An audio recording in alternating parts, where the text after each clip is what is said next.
మనం చూసినా విన్నా ప్రతి సీరియల్ కిల్లర్ కూడా 100% మగవారే ఉన్నారు. కొన్ని దేశాల్లో మాత్రమే లేడీ సీరియల్ కిల్లర్స్ ఉన్నారు. అయితే మొదటిసారి భారతదేశాన్ని ఆశ్చర్యపరిచిన most notorious lady serial killer Kempamma alias cyanide Mallika. ఈమె వ్యవహారం పోలీసులు చెప్పే వరకు కూడా బయట ఎవ్వరికీ తెలియదు. బెంగళూరు పోలీసులు ఈమెను పట్టుకునేందుకు 6 ఏళ్ల పాటు కష్టపడ్డారు. ఎన్ని కేసుల్లో బిజీగా ఉన్నా సరే ప్రతి ఒక్కరూ కూడా ఈ సైనైడ్ మల్లికను వెంటాడే విషయం మాత్రం మరిచిపోయేవారు కాదు. ఇక ఈ సైనైడ్ మల్లిక పేరు కేడి కెంపమ్మ. ఆమె ఇంటిలోనే కేడి అనే పేరుంది. పెళ్లి చేసుకున్నాక కొన్నాళ్లు కాపురం చేశారు. అయితే భర్త ఈమెను వదిలేశాడు. పెద్దలు సర్ది చెప్పడంతో మళ్ళీ కలిశారు. అయితే భర్త ఉద్యోగంతో దుబాయ్ వెళ్లడంతో ఒంటరిగా ఇండియాలోనే మిగిలిపోయింది కెంపమ్మ. కొన్నేళ్లు ఇళ్లలో పనిచేస్తూ కాలం వెళ్లదీసింది. ఈ కెంపమ్మ ధనవంతుల ఇళ్లలో పనిచేసినప్పుడు వారి ఇంట్లోని వస్తువులు, వారి జీవితం చూసి తాను కూడా ధనవంతురాలని అవ్వాలనుకుంది. డబ్బు సంపాదించాలనే కోరిక విపరీతంగా పెరిగిపోయింది. ఒక ఇంట్లో పనిచేసినప్పుడు నమ్మకంగా ఏడాది పాటు సొంత మనిషిలా నటిస్తూ ఉంటుంది. అందరూ నమ్మేయగానే ఇంట్లో వీలైనంత వరకు మొత్తం సొమ్ము ఎత్తుకుని పారిపోతుంది. అయితే కర్ణాటకలో అలాగే ఓ ఇంట్లో చేసింది. ఆ ఇంటి వారికి ఆమె ఎక్కడ ఉంటుందో కూడా తెలియదు. చుట్టుపక్కల పని మనుషులందరినీ కూడా విచారించినా ఆమె గురించి ఎవ్వరూ తెలియదన్నారు. అయితే కెంపమ్మ తన చేతిలో డబ్బు పూర్తయ్యే వరకు హాయిగా ఎంజాయ్ చేస్తుంది. ఆ తర్వాత ఇక పని చేయడమే మానేసింది. కేవలం కెంపమ్మ పని నమ్మించి దోచుకోవడం. అయితే చంపటంలో కెంపమ్మ స్టైలే వేరు. అందరి మాదిరిగా క్రూరంగా చంపదు. నమ్మించి చంపటం కెంపమ్మ స్టైల్. దొంగతనం చేసిన డబ్బులు భారీగా ఖర్చు పెట్టి మరీ సైనైడ్ సంపాదించింది. అది కూడా సినిమాల్లో చూసి సైనైడ్ గురించి తెలుసుకుంది. సైనైడ్ దొరికిన తర్వాత ఆలయాల్లోకి వచ్చే ధనిక మహిళలను టార్గెట్ చేసేది. అది కూడా పిల్లలు లేనివారు, ఇంట్లో భర్తతో గొడవలు లేదంటే మానసిక సమస్యలు ఉన్నవారు, డబ్బుండి కష్టాలుండేవారే ఈ సైనైడ్ మల్లిక టార్గెట్. అలాగే వారు వేసుకున్న బట్టలు, నగలను బట్టి గుర్తిస్తుంది. గుడిలోకి వెళ్లే ముందు తాను కూడా పతివ్రత మాదిరిగా పట్టుచీర కట్టుకొని చేతిలో కొబ్బరికాయ, పూలు వెండి పాత్రలో పెట్టుకుని వెళ్లేది. మొదట పెద్ద పరమ భక్తురాలుగా బిల్డప్ ఇచ్చేది కెంపమ్మ. ఒక 10 పద్యాలు నేర్చుకుని గుడిలో పైనుంచి దిగి వచ్చిన మహాసాత్వి భక్తురాలిగా కనిపించేలా తయారై ఓ చోట కూర్చునేది. చుట్టూ ఎవరైనా ఒంటరిగా కనిపిస్తే వెళ్లి మాట కలిపేది. వారి కష్టాలను గమనించి మంచి చెడులు చెప్పేది. మొదట ఆమె చేతిలో బలైన మహిళ పేరు మమతా రాజన్. ఆమె భర్త వ్యాపారి. మంచి నగలు వేసుకుని గుడికొచ్చింది. అయితే ఆమెకు సంతానం కలగలేదు.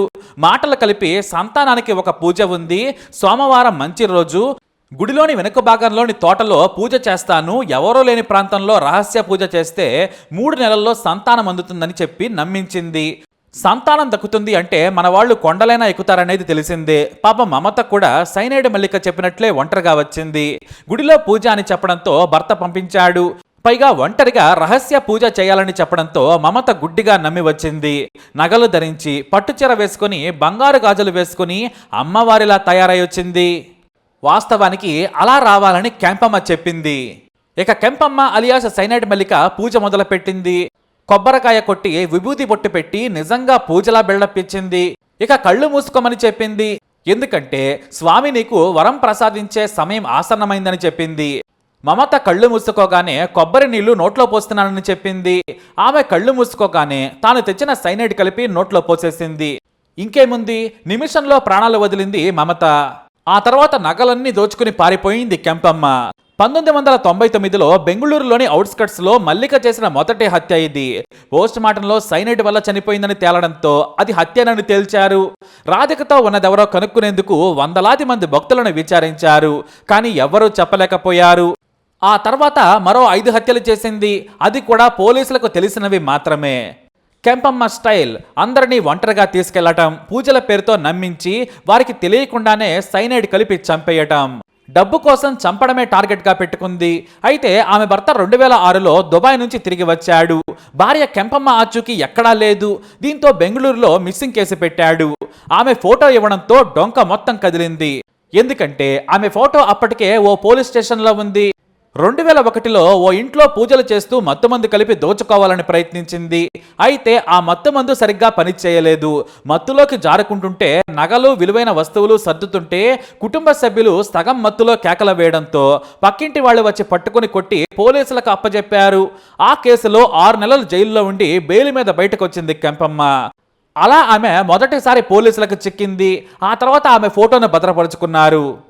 ఇక ఫోటో దొరకగానే పోలీసులు ఆమె కోసం గాలించారు. ఆమె ఫోటో పట్టుకుని విచారిస్తూ ఉండగా ఆమె చేసిన వారిలో మణమ్మ అనే ఆమె కూడా హత్యకు గురైంది. ఈ మణమ్మ హత్యకు ముందు కెంపమ్మతో కలిసి తిరుగుతూ ఉంది. పోలీసులు అలా వేట సాగిస్తూ ఉండగా ఒక బస్టాండ్ లో నగలు డబ్బుతో ఉన్న మహిళ ఉన్నట్లు ఓ వ్యక్తి పోలీసులకు చెప్పడంతో మెరుపు వేగంతో వచ్చిన పోలీసులు ఆమెను బస్టాండ్ లోనే అరెస్ట్ చేశారు. అయితే అప్పటి వరకు ఆమె దొంగతనం చేస్తోంది అనుకున్నారు. కానీ విచారణలో సైనైడ్ హత్యల గుట్టు విప్పింది.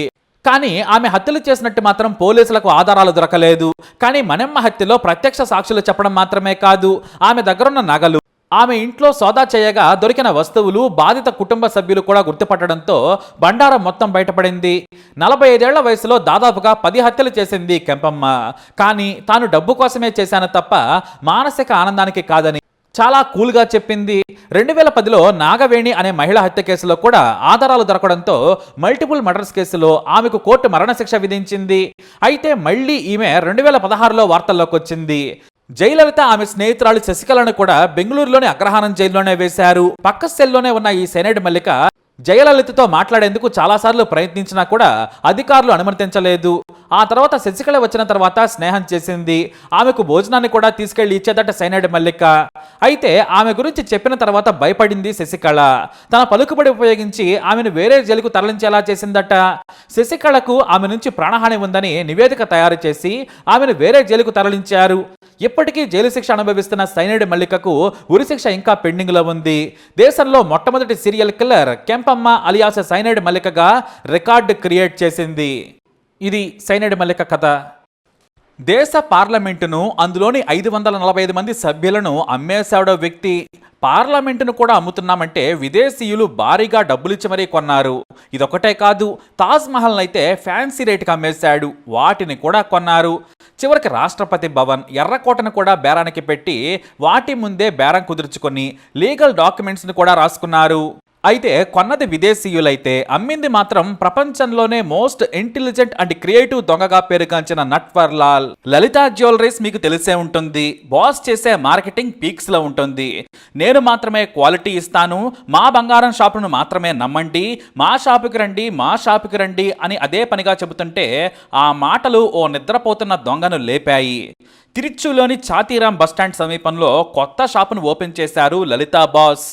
ఆ తర్వాత మన దగ్గరకే లలిత జ్యువెలరీస్ వచ్చేసిందని హంగామా చేశారు.